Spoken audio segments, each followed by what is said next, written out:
Bismillahirrahmanirrahim. Assalamu alaikum warahmatullahi wabarakatuh. Abolu Uganda mulaba emabega wange ye haram ya Imam Ali alayhi salatu wassalam.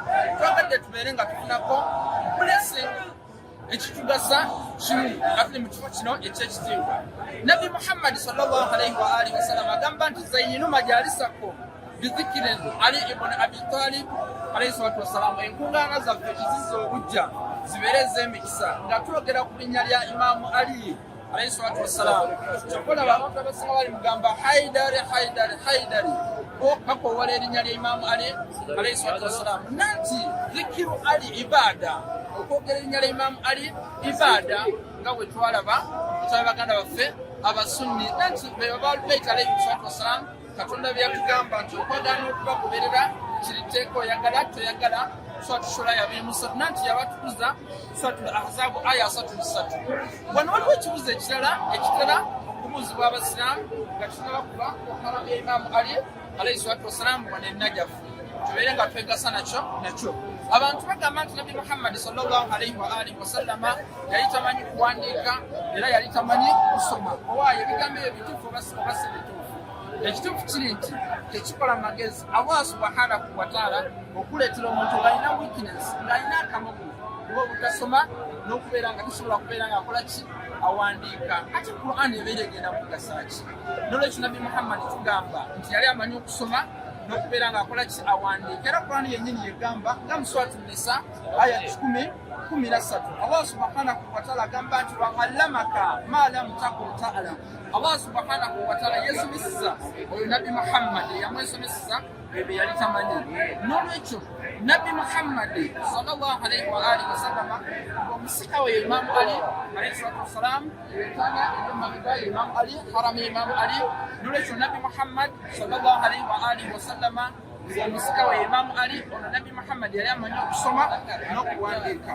Era nga niwe tula mu Suratul Najm aya ey'okutaano Allah subhanahu wa ta'ala gamba nti allamahu shadidul quwa. Allah subhanahu wa ta'ala yennyini yeyesomesa Nabi Muhammad Isra wal Mi'raj.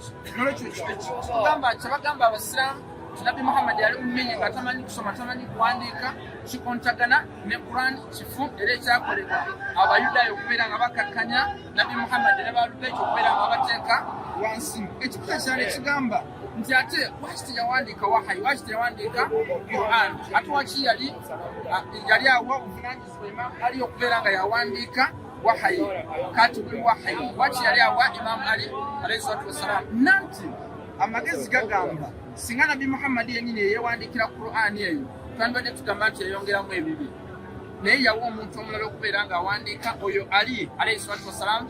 Bwe twalaba nti ana madinatul ilm wa aliyun baabu, nti Nabi Muhammad kyekibuga ky'okutegera, n'olwekyo Ali bwe mulyango. N'olwekyo tuba tugambye nti Allah ye yasomesa Nabi Muhammad sallallahu alayhi wa alihi wasallama neno ilmu yennyini yayita n'etuuka ku Imam Ali. Ati nga twalaba nti omusika asikira buvunaanyizibwa Suratul Baqara 2:33 wa alal warith mithlu dhalika, omusika asikira buvunaanyizibwa.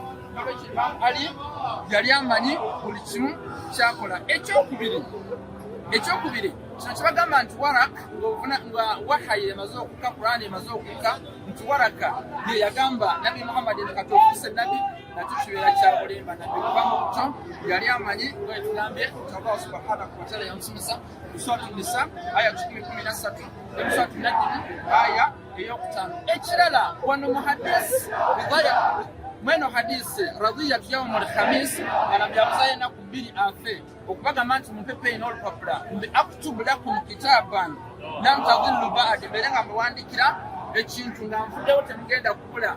Yali abajjukiza, naye ekyewuunyisa nti Khalifa Umar yagamba Nabi inna ar-rajul yahju, namukakanya nti Nabi Muhammad alokotana tamanyi byagamba. Omuntu Katonda gwawaana yennyini nti wangallama kama lam takun ta'lam, nti yennyini yamwesomesa byayitamanyi. Gwe n'omukakanya Khalifa Umar mweyo hadisi eri mu Sahih Bukhari ne Sahih Muslim tekikola sensi. Era bwe baawogana Nabi n'abagamba nti kumu anni muviire mugende, mwalimu basahaba abanene. N'olwekyo baafuna obusungu bwa Allah subhanahu wa ta'ala ne Nabi Muhammad sallallahu alayhi wa alihi wasallam. Kuswatula Hujurati aya ey'okubiri n'eyokusatu egamba nti temusitulanga amaloboozi gammwe okubeera nga mugasitula okubeera nga gasinga ga Nabi Muhammad sallallahu alaihi wa alihi wasallam. Wemugasitula Nabi n'anyiiga genda kubeera nga asazaamu emirimu gyammwe gyonna nga kimumanyi. Lwekyo abawogerera Nabi Muhammad ne bakakanya Nabi Muhammad tategeera byayogera, baali Katonda yasazaamu emirimu gyabwe gyonna emirungi nga Iburahimu Hujuraati aya ey'okubiri n'eyokusatu. N'abo abakakanya amaloboozi gaabwe ne gabeera wansi nga Imaamu Ali alayhi salaatu wassalaam be balina takwa.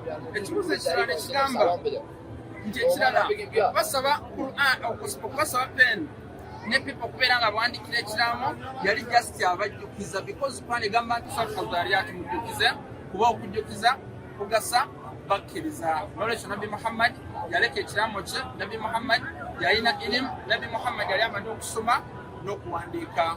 Twegayira Allah subhanahu wa ta'ala bishafaat yabaka waffe Amir al-Mu'minin Ali ibn Abi Talib abeere ng'ataasa abantu abali oppressed mu Gaza, mu Palestine, mu Yemen, mu nsi yonna, abeere nga akuuma Qaidi Ayatollah Khamenei, abeere ng'asaasira Sayyidina Nasrullah, abeere ng'asaasira ba brothers bonna ba Ahli al-Muqawama bali ku resistance. Wassalamu alaikum warahmatullahi wabarakatuh.